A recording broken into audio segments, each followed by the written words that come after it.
ಆದರೆ J D S 18 seat ಮಾತ್ರ ಸಿಗ್ತದೆ. ಜೆ ಡಿ ಎಸ್ಗೆ 18 ಸ್ಥಾನ ಸಾಕು, ಅವರು 75 ಸೀಟ್ ಕೇಳ್ತಾ ಇದ್ದಾರೆ ಅಂತ ಅನ್ನೋ ಅರ್ಥದಲ್ಲಿ ಮಾಜಿ ಶಾಸಕರು ಮಾತಾಡಿದ್ದಾರೆ. ಅಲ್ಲಿಗೆ ಅಂದರೆ ಹಾಸನ ಕ್ಷೇತ್ರದಲ್ಲೂ ಕೂಡ ಟಿಕೆಟ್ ಯಾರಿಗೆ ಅಂತ ಇನ್ನೂ ನಿರ್ಧಾರ ಆಗಿಲ್ಲ. ನನಗೆ ಟಿಕೆಟ್ ಆದರೆ ಸ್ವರೂಪ್ ಅವರು ಕೂಡ ನನಗೆ ಕೆಲಸ ಮಾಡಬೇಕಾಗುತ್ತೆ ಅನ್ನೋ. ಸರ್, ನಾನು ರಾಜಕೀಯಕ್ಕೆ ಇನ್ನೂ ಹೋಗೋದವನಲ್ಲ. ಇನ್ನೂ ರಾಜಕೀಯದಲ್ಲಿ ಅಂಬೆಗಾಲು ಇಡ್ತಾ ಇರೋವಂಥವ್ರು. ಹಾಗಾಗಿ ನಾನು ರಾಜ್ಯ ಮಟ್ಟಕ್ಕೆ ಇನ್ನೂ ರಾಜ್ಯ ರಾಜಕಾರಣ ಮಾತಾಡೋಕೆ ಹೋಗಲ್ಲ.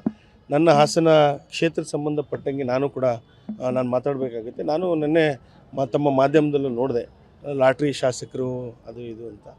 ನಮ್ಮ ತಂದೆ ದಿವಂಗತ ಎಚ್ ಎಸ್ ಪ್ರಕಾಶ್ ಅವರು 6 ಬಾರಿ ಚುನಾವಣೆಯನ್ನು ಎದುರಿಸಿದ್ದಾರೆ, 4 ಬಾರಿ ಶಾಸಕರಾಗಿದ್ದಾರೆ. ಇನ್ನೊಂದು ಕಡೆ ಜನರ ಪ್ರೀತಿ ವಿಶ್ವಾಸದಿಂದ ಅವರು ಏನು ಇದಾಗಿದ್ದಾರೆ, ಗೆದ್ದಿದ್ದಾರೆ.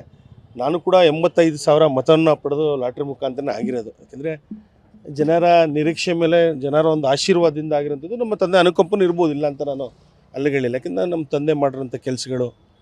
ಹಾಗೆ ನಾನು ರಾಜಕೀಯಕ್ಕೇನು ಹೊಸಬ್ನಲ್ಲ. ನಾನು ಕೂಡ ಮಾಧ್ಯಮದಲ್ಲಿ ನೋಡ್ತಾ ಇದ್ದೆ ರಾಜಕೀಯಕ್ಕೆ ಹೊಸಬ್ರಾಗಿದ್ದೀನಿ ಅಂತ.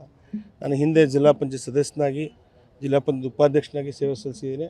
ಜನರ ನಾಡಿಮಿಡಿತ, ಹಾಸನ ಕ್ಷೇತ್ರದ ನಾಡಿಮಿಡಿತನ ಕೂಡ ಅರ್ತಿದ್ದೇನೆ. ನನ್ನ ಇತಿಮಿತಿಯಲ್ಲಿ ನನಗೇನು ಕೆಲಸ ಮಾಡಬೇಕಾಗಿದೆ, ನನ್ನ ಕ್ಷೇತ್ರದಲ್ಲಿ ಹಲವಾರು ಕೆಲಸ ಕಾರ್ಯಗಳನ್ನ ಮಾಡಿದ್ದೇನೆ. ಮುಂದಿನ ದಿನಗಳಲ್ಲಿ ಅಂಕಿಅಂಶನ ಇಡ್ತೀನಿ. ಹಾಸನ ನನ್ನ ಕ್ಷೇತ್ರದಲ್ಲಿ ಯಾವ್ಯಾವ ಶಾಶ್ವತವಾಗಿರೋಂಥ ಕೆಲಸನ ನಾನು ಮಾಡಿದ್ದೇನೆ ಅಂತ ಅಂಕಿಅಂಶವಾಗಿ ಮತ್ತು ದಾಖಲೆ ಸಮೇತ ನಾನು ಮುಂದಿನ ದಿನಗಳಲ್ಲಿ ತಮ್ಮ ಮುಖಾಂತರ ಇಡ್ತೇನೆ. ಆದರೆ ಎಲ್ಲೋ ಒಂದು ಕಡೆ ನಾನು ಲಾಟ್ರಿ ಅಂತ ಪದ ಎತ್ತವರು ಸರ್, ಈಗ ಲಾಟ್ರಿ ಹೊಡೆಯೋದು ಬೇರೆ, ನಾನು ಲಾಟ್ರಿ ಆಡ್ದವನು ಅಲ್ಲ. ಲಾಟ್ರಿ ಅಂತ ಪದ ಹೇಳೋರು ಅದರ ಆಳ ಅಗಲ ಗೊತ್ತಿರೋರೇ ಲಾಟ್ರಿ ಬಗ್ಗೆ ಮಾತಾಡಬೇಕು. ಅದ್ರ ಬಗ್ಗೆ ನಾನು ಚರ್ಚೆ ಮಾಡೋಕ್ಕೆ ಹೋಗಲ್ಲ.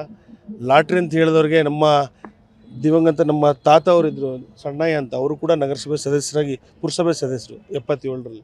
ನಮ್ಮ ತಂದೆನೂ ಕೂಡ 83ರಲ್ಲಿ 85ನೇ ಇಸ್ವಿಯಲ್ಲಿ ನಗರಸಭೆ ಸದಸ್ಯರಾಗಿ 2 ಬಾರಿ ನಗರಸಭೆ ಅಧ್ಯಕ್ಷರಾಗಿ.